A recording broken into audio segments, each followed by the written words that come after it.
Mark Hamill is still coming to terms with how Star Wars The Last Jedi changed the perception of Luke Skywalker.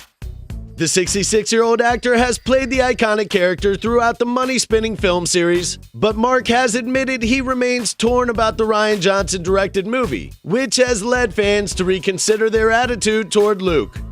He told IGN, "Hey, how did I go from being the most optimistic, positive character to this cranky, suicidal man who wants people off his island?